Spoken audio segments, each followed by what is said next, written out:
I didn't know why I was arguing. Betsy saw many steps ahead of humans. AI saved money because it knew when paying for additional action was a lost cause. Playing doctor against Betsy was like playing chess against a computer. There could still be 20 moves to go, but she'd know the game was already over. Death had won.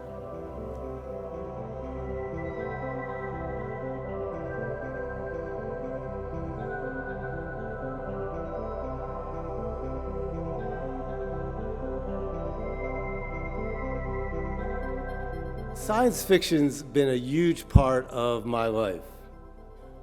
I was 16 in 1969.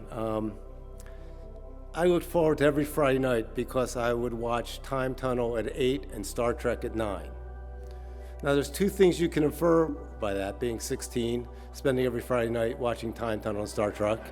A is I had no friends, or B is I love science fiction. I'll leave it up to you. But I learned a lot from those early science fiction TV shows.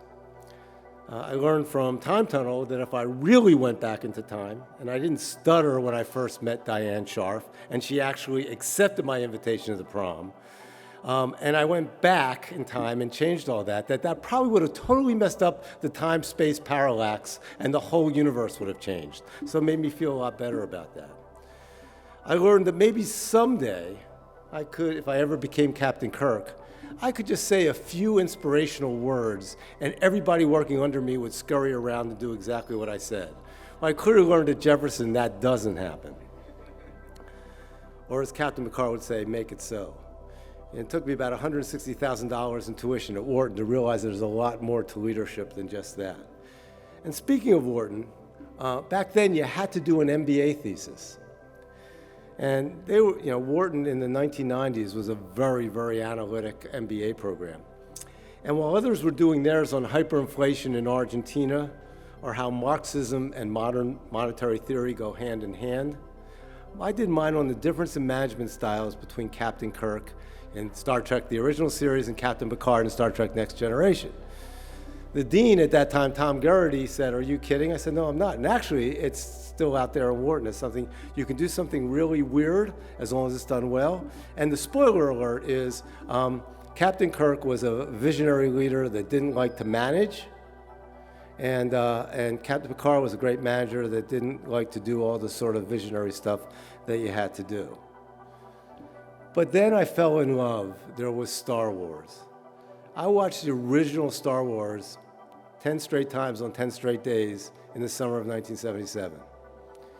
And in case you thought I grew up, for my 65th birthday, I invited my son, and we watched all 9 Star Wars over 2 days. But I learned so much from that has led me to where we are today, and I would argue has led a lot to my and our success at Jefferson. This is what I learned from Star Wars. I learned that age, color, and gender don't matter when you're trying to save the galaxy.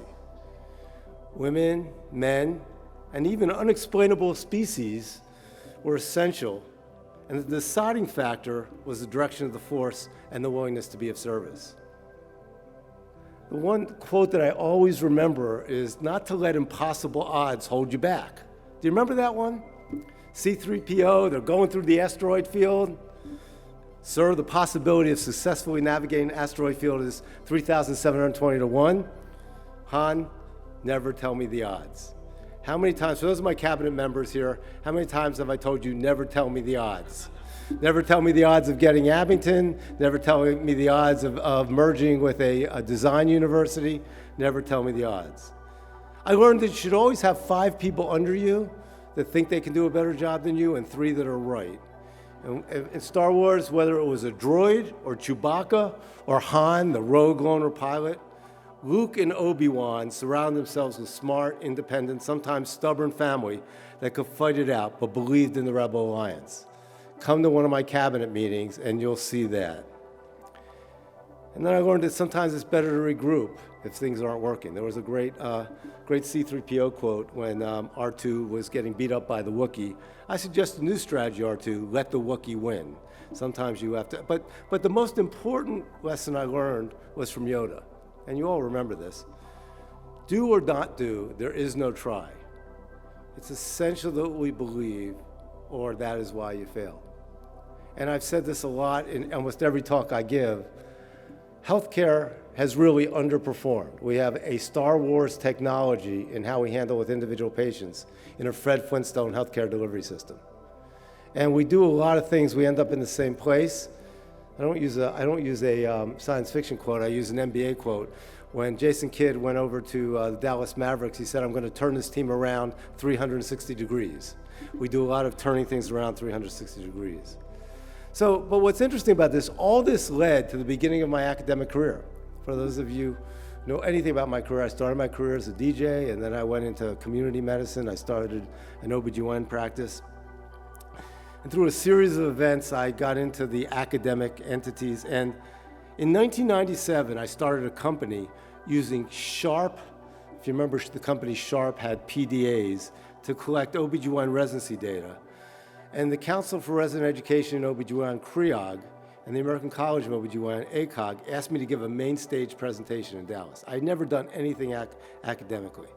And back then, and probably even now, everything was lots of PowerPoints with lots of Word documents. I created a movie, a Star Wars movie called Independence Day, Educating Residents to Seize the Future. And I took all of the leaders in OBGYN and gave them Star Wars names. So Frank Ling, who was the head of CREOG, became Frank Skylinger. Doug Laube, who was the head of ACOG, became OBGYN Doug Kalaube. And we had CPT as C3PO and managed care as Darth Vader. And it started out as this, if you remember the not so long ago and not so far away, ACOG, the Alliance for Creation of Good, was threatened by a bunch of bad guys, the MBAs, make business all powerfuls. The docs, doers of community service, lived happy, productive lives. Now the MBAs would like to tell them what to do and how to do it. Led by their leader, Managed Care, they have harnessed the dark side of cost versus quality in women's healthcare and are about to stage an all-out attack on the residents of the planet CREOG. Let's join a small band of freedom fighters working to protect mom, apple pie, and the elusive 15% C-section rate. That led to my academic career because it was one of those things where everybody was waiting to see if any of the leaders applauded. In about 15 seconds, then they all started to applaud, and I became part of the team. It also led to a good part of the books that I've written. I've written 3 books, and I partnered with an individual named Greg Shea. And while Greg was not necessarily into science fiction, he's a professor at Wharton, and he had talked about the history of the future. Here's what's interesting about the history of the future. If we think about the future in a very tough time, whether it's political or healthcare, our sphincters tighten and we talk about all the bad things. If we say it's 2029, and here's the optimistic future, what happened in 2019, 2020, 21 to get us there? We get a lot more creative. So that led to my first book called The Phantom Stethoscope, an optimistic guide for future of medicine, which predicted that a woman medical student got abducted by aliens on the day of the residency match in 1999 and got reimplanted 15 years later. By the way, she got abducted by 3 gendered aliens that get to pick their gender at age 16, which is probably why you shouldn't write a book while you're going through a divorce, but that's a different story. But the fact is they reimplanted the technical knowledge and none of the business, legal, ethical, or social knowledge. So that led to a whole series of events where we started to think about what we're not learning in medical school. Second book was 2 years ago called We Can Fix Healthcare, where we theorized that President Obama, right before he left, said, hey, look, guys, I did everything I could do. He brought the heads of pharma, the heads of healthcare, the heads of insurers, everybody involved in the healthcare ecosystem. Figure this out. We started the ACA. I know the ACA gave access to a fundamentally broken, fragmented, expensive, inequitable, and occasionally unsafe healthcare delivery system. So figure this out. And we did what we do best. We blamed it on everybody else. There was a science fiction event, a blackout and a vapor, where all we could do is look in the mirror and say, this is what I could do. And out of that came the 12 disruptors for the demise of the old healthcare. Here's what's fascinating about that. With all the rancor going on politically, Michael and I talked to the head of Secretary Clinton's healthcare team. He said, yeah, I agree with about 9 of those 12. We talked to the head of President Trump's healthcare team. I believe with about 8 of those 12. So it gave us some optimism that could happen. And then the latest book, which was called Bless This Mess, a picture story of healthcare in America, asterisk, this is not a children's story, it's scary, was literally predicted that we got inducted in 2035 to the Intergalactic Council of Awesome Healthcare Systems. And they came back because they recognized that, gosh, in 2019, we were really a mess. So this is what I'd leave you with. The thing is that the great thing about science fiction is that anything is possible. Once you free up your mind to think that way, you're no longer shackled by a reality that's not working. Captain Kirk, a Caucasian male, could kiss Lieutenant Uhura, an African-American woman, in 1969 because it was science fiction. You can be 900 years old, little, withered, and green like Yoda, and bench press 350. And while betazoids can read people's minds, they can't reveal what's in people's hearts and souls. So what I've learned from science fiction, that if you start to take a no-limits approach, a place like Jefferson, who really started for all the right reasons. By the way, the person that started us, Mary and I were just talking about this, was a guy named Dr. McClellan, the grandfather of the Civil War general, who was thinking very science fiction-y, because he said, gosh, the way medical schools are in 1824 is that you do all your research academics and then you practice on humans. I think seeing humans is a good idea. And we were the first medical school in the country that said seeing humans and understanding humans is going to be important. By the way, that's lasted 195 years. We had the first Jefferson Scale of Empathy. We had one of the first Jefferson Centers for Interprofessional Education. And since at Jefferson we're leading the way in augmented intelligence, deep learning, and machine cognition, we're about to start, and I'm really excited about this, because it took medicine about 40 years to get doctors and nurses to work together. We're about to start the first Center for Intersentient Education about how doctors and robots can work together in the age of spiritual machines. That's not science fiction anymore. So technology can make our lives better, but only if we remember the human in the middle. And that brings us to 2001 with A Space Odyssey. I was obsessed with that movie.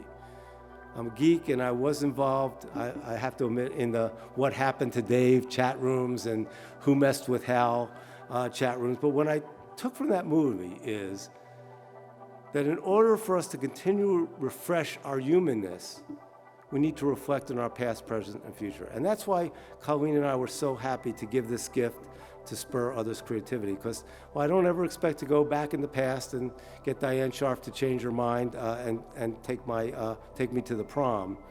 I'm excited about how Jefferson in the present can look at a future that isn't limited by our self-prescribed limits.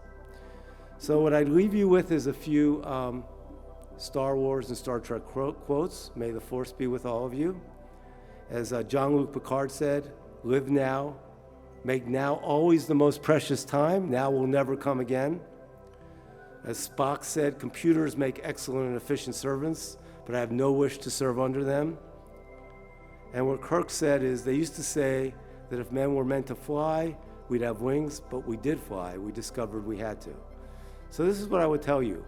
Healthcare is not that complicated. It's just that we need to take a creative and science fiction approach of what's going to be obvious 10 years from now and just do it today. And do or not do, there is no try. So thank you for everybody that decided to take this journey with Colleen and I. Colleen, thank you for reading all those science fiction things and for being my partner in this. And thank you all for being here tonight.